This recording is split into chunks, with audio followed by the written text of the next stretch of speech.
It's sad to see somebody feel like they can't be honest, to be honest with yourself and feel guilty about it. There was this doubt that was there, of course, but I was still trying to believe in it. It can be very hurtful to your self-esteem. I mean, you tell somebody you're an atheist, someone you love, someone in your family, and they threaten you with hell.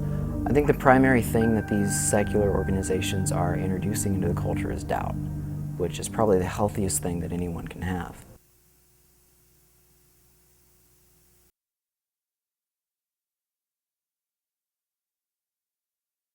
Well, I started this group because I have certain political values that I hold, in which I saw that in society, atheists weren't really being given certain rights.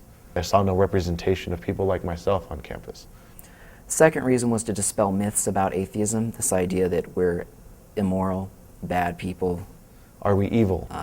Satanist, crazy, child-eating, TV punks. psychos, and we're really not. We're really into educating people. Most of our groups advance the idea that reason over faith needs to be used in the decision-making, both geopolitically and locally. We try to do educational displays on evolution, physics, quantum mechanics, in sort of an effort to dispel things like creationism, a lot of pseudosciences like astrology. I'm sorry.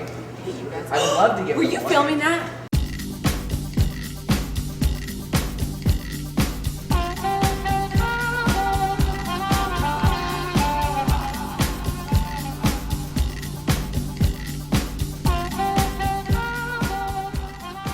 I've always heard it said that it's better to learn from your peers.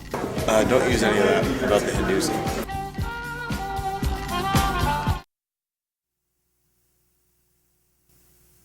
Have I ever felt threatened for my beliefs and ideas? Oh my, name the day.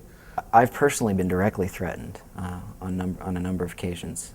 We had gotten into a conversation about with someone here on campus about whether or not this was a Christian nation. He was, yelling at us, calling us names. Flinging his arms around, yelling at the top of his lungs. You're stupid, you don't know what you're talking about. You don't know anything about the Bible. And near the end of the argument, he decided to threaten that if he ever saw me on campus, he would hit me with his car. I eventually called campus police and they took him away from us. I would really like to see the whole courtyard filled with people attending one of our events and agreeing with us, instead of a bunch of people yelling at us and telling us we're evil. A year from now, I'm not really sure where I see Metro State Atheists. We're kind of at a crossroads right now. I'll be graduating at the end of this semester, which means I'll no longer be able to serve as an officer.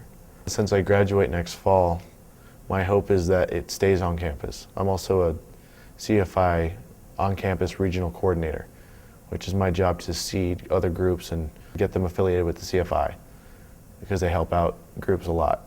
And we've considered sort of taking it off as a non-student group, nonprofit organization. We've also considered sort of working with other campuses to start local secular groups. Do you like Satan? Yeah, do you like Satan? Do you have a beer with him? I'm hoping it'll stick around doing the same thing we're doing, educating people.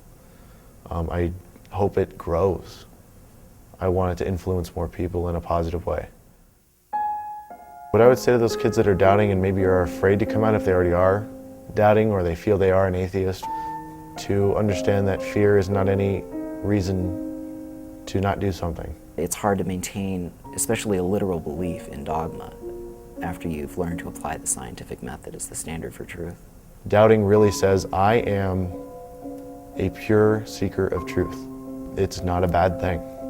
I think it's a fight that's important. I think we should still work for it regardless. Half of life is the journey, I think, regardless of the consequences. We wouldn't be doing this if we didn't care about our country and the world.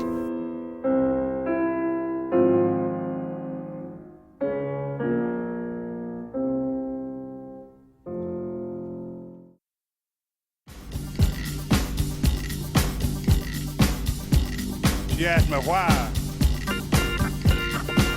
I just went on and told her. She asked me why. I I just went on and told her,